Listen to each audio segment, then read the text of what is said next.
Voilà pour l'actu sport. Excellente journée à vous. Ils font l'actu et ils sont sur un GFM. 7h45, l'invité du jour. Le congrès des maires se déroule cette semaine, porte de Versailles à Paris. Rendez-vous incontournable qui permet aux élus locaux de se retrouver. Il est aussi, on le sait, une caisse de résonance pour faire remonter les craintes, les inquiétudes des élus. Et l'exécutif ne s'y trompe pas d'ailleurs. Une douzaine de ministres annoncés d'ici demain soir avec la clôture de ce congrès. Et notamment la première ministre attendue demain. Nous sommes ce matin avec la présidente de l'association des maires de l'Allier qui est sur place. Véronique Pouzado, bonjour. Bonjour. Maire de Ghana également, présidente, donc je le disais, de l'association des maires de l'Allier. Vous êtes à Paris pour ce congrès des maires. Déjà qu'on ait une idée un petit peu, ça ressemble à quoi finalement ce congrès des maires, ce grand rassemblement d'élus? Ce grand rassemblement des maires, c'est 10 000 congressistes qui montent à la capitale, sur Paris, et qui pendant 3 jours s'autorisent de débattre entre eux, de partager leurs expériences, d'aller aussi au salon où nos entreprises partenaires sont pour trouver des bonnes pratiques, et surtout avoir des plénières avec des témoignages avec notre président et quelques ministres qui viennent témoigner en fait de l'action que l'on doit mener ensemble, et surtout de ce qui nous unit le plus, c'est-à-dire notre mandat de maire au service de nos concitoyens. C'est un rendez-vous vraiment important dont il ressort à chaque fois des choses, parce que c'est vrai qu'on pourrait se dire c'est juste un rassemblement d'élus. Non, l'objectif c'est vraiment de discuter de problématiques de fond, et on va en parler dans les minutes qui viennent. Oui, c'est ça, c'est le moment fort, parce qu'en fait la France des territoires est réunie. Donc on se rend compte qu'on peut être aux 4 bouts de l'Hexagone, nous en Outre-mer. On a des préoccupations communes, et c'est un moment fort parce qu'au-delà de ces préoccupations, au-delà de nos engagements politiques, au-delà de nos territoires, c'est bien d'une seule voix que l'on parle, et donc ça a son importance aussi pour donner le pouls de la France, le pouls de nos habitants, le pouls de nos territoires. Alors ce congrès cette année, il est placé derrière un slogan, ou en tout cas un petit, je sais pas comment je vais appeler ça, mais une petite phrase importante: commune attaquée, République menacée. C'est un petit peu le thème de cette édition 2023 du congrès des maires. Lors de son installation officielle il y a quelques jours à Montluçon, le procureur de la République de Montluçon a évoqué parmi ses priorités la lutte contre les atteintes aux personnes et notamment les élus. L'insécurité pour les élus locaux, c'est une réalité en 2023, y compris dans l'Allier. Véronique Pouzado. Oui, c'est une réalité. C'est cette année, c'est 4 procédures, 4 maires que nous accompagnons en étant partie civile, l'association des maires. C'était une exceptionnellement de temps en temps sur le précédent mandat, et cette année, rien que 4. C'est important, mais ce que demandent les maires, c'est pas une justice prioritaire. Je crois que c'est une justice qui soit efficace.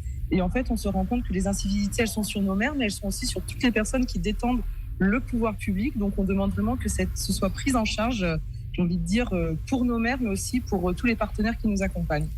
Alors 4, on pourrait se dire c'est peu, mais c'est bien évidemment beaucoup trop, et ça dénote surtout d'une ambiance qui est pesante, et souvent les élus locaux sont en première ligne en fait. Oui, en fait, aujourd'hui, les élus locaux, souvent, doivent dire non aux gens. Non, vous ne pouvez pas faire ce que vous voulez. Non, il faut respecter la loi. Et en fait, c'est par ce cadre de représentants de la loi qui se font menacer. C'est toujours trop, mais c'est bien évidemment trop. Aucun élu ne doit être menacé de mort.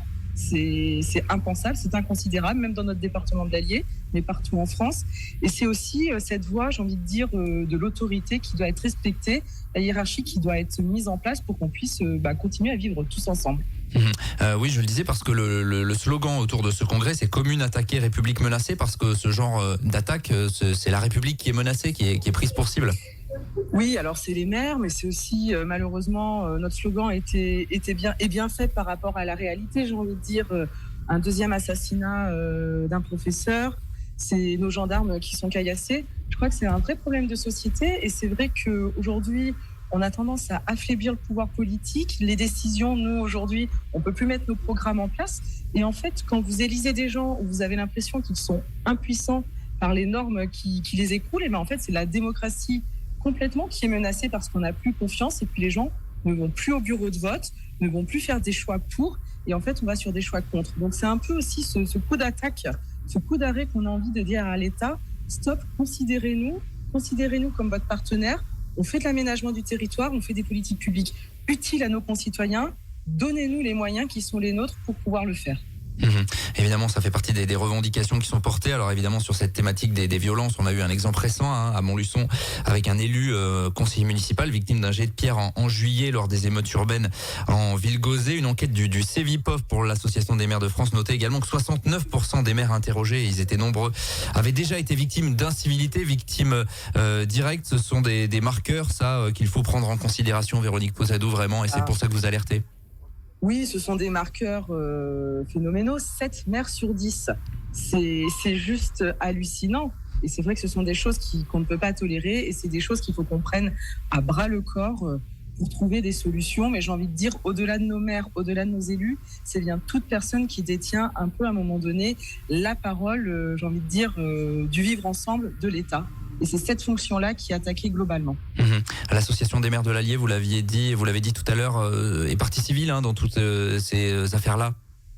Oui, alors l'association de l'Allier, nous, dès qu'un maire est menacé, que ce soit en direct, les réseaux sociaux, gestes et autres, et qu'il nous le demande, et c'est important qu'il nous le demande, nous nous portons à ses côtés, partie civile, parce qu'un maire ne doit jamais être seul à une audience devant le tribunal. Le maire, il est toujours accompagné de ses 316 collègues, et c'est un peu ça qu'on veut montrer à travers l'association départementale et aussi l'action de l'association nationale qui nous soutient. Un maire ne doit jamais se retrouver seul parce qu'en fait, il a été maire et qu'il a voulu faire exercer la loi. Donc c'est important qu'on soit à leur côté. Alors, est-ce qu'il y a un lien ou pas? C'est difficile à établir, mais il y a aujourd'hui en France plus de démissions d'élus qu'auparavant, 30% de démissions en plus par rapport au mandat précédent. C'est ce que notent également des chiffres de l'association des maires de France. On a également ce constat de maires qui ne vont pas au bout, ou de maires ou d'élus municipaux en tout cas, qui ne vont pas au bout de leur mandat dans l'Allier. Oui, aujourd'hui, nous sommes globalement à mi-mandat. C'est 26 démissions de maires que nous constatons. Il faut dire que sur le mandat précédent, 2014-2020, nous avions à fin de mandat 28 maires qui avaient démissionné. Donc on voit qu'on a presque atteint un chiffre de fin de mandat par rapport au mandat précédent. Donc oui, c'est un signe d'accélération.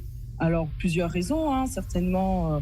La première, il y a ces violences, il y a aussi la complexité, le nombre de crises qui se succèdent et des maires qui se sentent démunis, qui n'ont pas de pouvoir et qui sont mis en difficulté.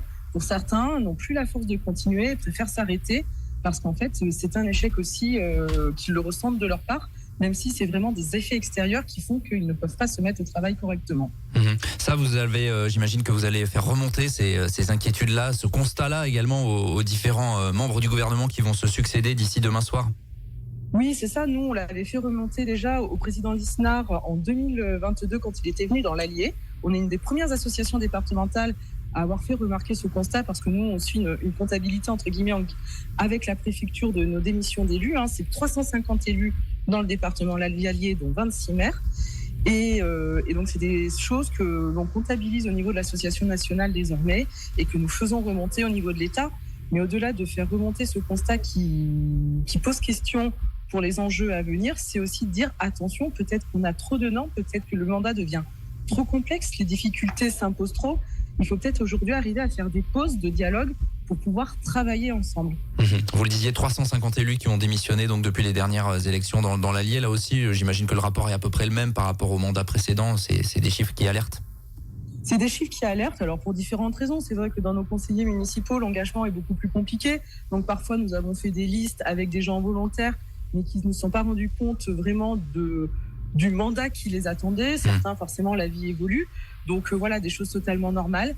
Mais aussi, on ressent une réelle fatigue et puis surtout une réelle non-considération de la part des contribuables. Avant, l'élu, le maire, le conseil municipal, c'est vrai que c'était l'instance demandée, souhaitée, plébiscitée. Aujourd'hui, on commence à se retrouver en même temps sur des difficultés de manque de considération et de respect. Donc en fait, c'est vrai qu'on a des élus qui préfèrent ne pas se mettre en danger, ne pas se rendre malade et préfèrent un petit peu s'effacer.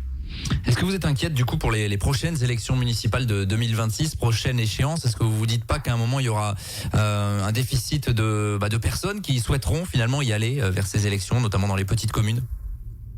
Pour être totalement honnête avec vous, moi je suis inquiète sur deux sujets qui ne sont pas contradictoires, mais on peut avoir deux phénomènes. Soit un manque de combattants, tout simplement, et avoir des communes où les listes du conseil municipal ne sont pas complètes ou alors pas de candidats du tout. Mais je crois aussi qu'on a des gens qui peuvent se porter candidats et qui n'auront pas les bonnes raisons de se porter candidat, qui ne seront plus sur l'intérêt général, le service public qui nous anime, mais qui seront sur la défense d'intérêts particuliers. Et là, on galvanise complètement le pourquoi du comment les équipes municipales s'investissent dans un projet de territoire. Donc c'est vrai que moi, j'ai quand même deux appréhensions qui me viennent à l'esprit, au-delà de nos engagements politiques de chacun.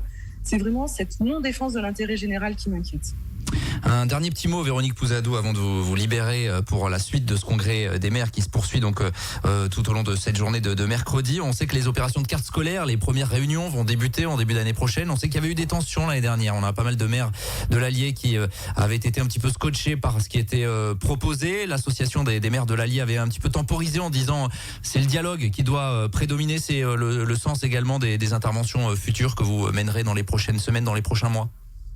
Oui, alors la carte scolaire, c'est un exercice d'un ridicule mathématique qui n'engage jamais la réalité des territoires. Parce que l'association des maires et l'association des maires ruraux, nous travaillons ensemble dans le département de l'Allier. On a toujours voulu garder le contact avec les services de l'éducation nationale pour un petit peu travailler commune par commune. Et évidemment, il était bien normal que mes collègues maires, quand notre commune est touchée, soient un peu désabusés. Aujourd'hui, nous, ce qu'on souhaite, c'est sortir de cet exercice très annuel, très mathématique de la carte scolaire et de demander à l'éducation nationale de travailler avec nous les territoires en partenariat bien en amont, parce que nous savons un petit peu nos naissances, j'ai envie de dire, 2-3 ans à l'avance.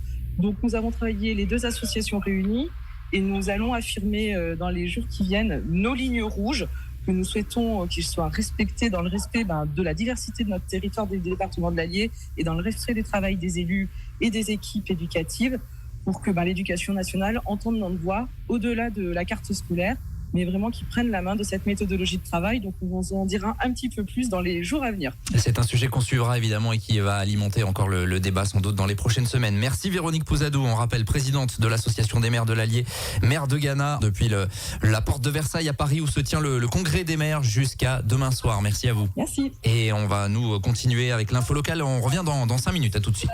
Tous les matins, 7h45, l'invité du jour en direct sur RJFM. Retrouvez l'invité du jour en podcast sur rjfm.net et l'appli RJFM, mais aussi en replay vidéo sur YouTube et Facebook. RJFM.